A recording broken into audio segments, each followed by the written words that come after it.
Hey everybody, Tony D with your final hot take of the evening. Oregon, first in U.S. to soften on hard drugs, magic mushrooms. In Salem, Oregon, and this is from Cron, I don't know what Cron is, Oregon became the first state to decriminalize hard drugs like heroin, methamphetamine, and to legalize therapeutic use of magic mushrooms on Tuesday, with two ballot measures passing by large margins. Measure 110 would completely change how Oregon's justice system treats those who are found with personal use amounts of hard drugs. Today's victory is a landmark blah, blah, blah, blah, blah, blah, blah. Instead of going to trial and facing possible jail time, a person would have the option of paying a $100 fine or attending a new addiction recovery center. Centers would be funded by millions of dollars of tax revenue from legalized, regulated marijuana industry in the state that was the country's first to decriminalize marijuana possession. This isn't going to work. In some ways, I think it's more humane. I guess maybe you could say it's a step in the right direction. But from a libertarian standpoint, the problem is this: you haven't legalized it. You've decriminalized some of it. It's good. You're winding down the drug war. But the problem is organized crime. And because it's still legal, there's still a market for it. All you've really done is you facilitated the junkies to use more of it. And you're going to end up with San Francisco's problem, which is you're going to end up with junkies everywhere pooping in the streets. They're going to be strung out. You're going to give them clean needles and a place to live, and you're going to offer them addiction recovery, but you're enabling them, and that's not what addicts need. They don't need enabling. Here's how we would, I think, approach it as libertarians. As libertarians, we would legalize all drugs, and that would mean any adult could take whatever drug they wanted, and that it would be legal to sell it to them. So you would have companies that would make the drugs and sell it to adults, just like they sell beer to adults or whiskey or whatever. Now, at the same time, you can't sell a substance that will kill people, right? I mean, you can't sell people bad heroin. There would have to be some kind of standard for the heroin, a measurement for a dose, and a purity test. So by instituting that on a private level, because there would be laws against, hurting people, poisoning them, killing them, you would create a safer situation for the addict, right? So you could have, consumer information on the package. The addict would know just how much to take, so they wouldn't die. Now that wouldn't mean that there wouldn't be overdoses. There still probably would be, but it would make them a lot less likely. Part of the reason addicts die is because they get a bad batch. They get a bad batch of heroin. Heroin's illegal still. So, even though you've instituted this thing to lessen the burden on addicts, they could still get a bad batch. You could still get bad heroin, and it could kill a bunch of addicts. That's what happens every year, or every couple of years in every big city. A bad batch of heroin goes around and people die. And even the gangsters don't want that to happen, but it just happens. There's no standard for the drugs. If you privatize it, if you legalize it, there becomes a standard. And that danger goes way, way down. Additionally, you no longer have to stand in some dirty alley while buying the drug. You go to the store, or you go to your doctor and you get a measured amount, or whatever you'd get. So you could purchase it from a reliable retailer of some kind, and you could take it recreationally. Now, the problem then becomes still the addiction. How do you address that? Well, you would, of course, just like the marijuana, you would think you'd use the tax money in order to tackle the drug problem. The problem with that, of course, is often, the money that comes from taxing, say, a vice, usually doesn't go where it's supposed to.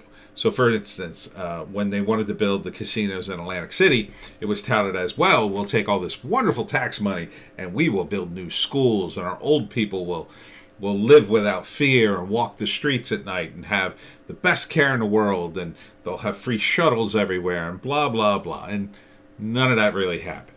Okay?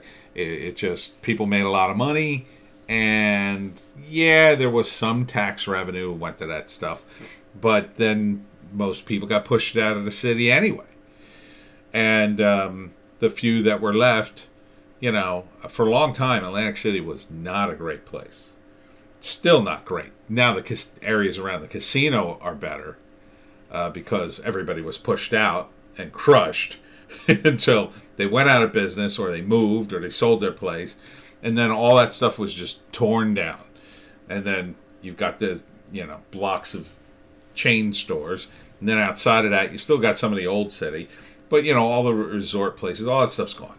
So they just drove people out. The tax money kind of doesn't matter anymore, because everybody had to move out of where they would have used that money, essentially. Now there's still some people there, but you see what I'm saying. It's a city with a ton of problems, and yet they have all this wonderful tax money from the casinos, allegedly.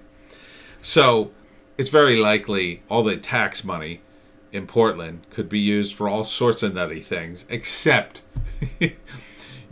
drugs. I mean, in the case of Oregon, it might be used for teaching critical race theory to everybody, or something woke and stupid like that. And then very little of it would trickle into the addicts, and they'd just be pooping on the streets left and right. The other issue would be that if you did legalize it, it would reduce violent crime considerably, but you'd have to legalize that nationally. So this is really about a national level of drug use or drug legalization. If you did that, then the cartels would collapse, at least regarding the United States. And they would probably legalize it in Mexico and other countries that we forced, essentially, to make drugs illegal, because they get our foreign aid and whatnot. So that needs to happen in order for legalization to have a real impact. Finally, this halfway measure, part of the problem will be people will see a bunch of addicts lying in the street, pooping all over themselves, and say, this is what decriminalization is? No, thank you. See what it did to San Francisco? See what it did to Portland and Oregon? No, thank you. So, another big problem with it. And then they will recriminalize the drugs in order to clean up the streets. That's not what we really... I mean, we want to clean up the streets, but we don't want to return to the drug war. We want some sort of middle ground in which we don't enable drug addicts, but we do not tolerate people lying in the streets taking their smack. Eventually, total legalization would lead to companies who made these recreational drugs developing drugs that were less addictive, less lethal, and much easier to take. Something that would give you a high for a short amount of time and then just end and allow you to go on with your life. But that's very difficult, and that would require years of research. It's also true that if you did legalize it, the price of these drugs would plummet. Although currently, we just legalized marijuana here in New Jersey, and I said to a friend, well, you know, now you're very excited, and his reaction was, yeah. He happens to sell pot. He's like, yeah, because I'm going to be able to triple my prices. And I thought, well, that sounds odd. Why are you going to triple your prices? And he said, that's exactly what happened in California. So New Jersey's basically taking the same model. They're going to jack up the price of weed and the black market will still sustain itself, because now it'll be like, well, you could buy the legal weed and pay all this money, or you could buy some illegal weed where we undercut the legal stuff and, you know, go through other channels. So that's another problem too. But if we legalized it all, the competition would drive down the price, I believe, ultimately. So this is a mixed bag at best. I think it's just going to lead to junking up Oregon even more, and eventually, somewhere down the road, when people are sick of Portland and their nonsense and the wokeness, and sick of seeing their state go to pieces, they'll elect a moderate Republican or Democrat to clean things up, and they'll flip the laws around. They'll start having vagrancy laws again. They'll throw people in jail, and they'll go back to, they'll go back to throwing people in prison, because what else are they going to do? Unless this is addressed nationally, we probably don't have a real chance here. The weed will eventually, I think, be nationally legalized, and when people finally see, oh, okay, weed's legal, and people take it, and they're grown-ups, and they can take that, and whatever, they might then have an epiphany when they see, well, we put people in jail for years for weed, and look where it got us. And then maybe we could begin to decriminalize these other drugs and get to a place where, it's not just going to enable people. Anyhow, that's my rant. I'll see you tomorrow. Remember, stay calm.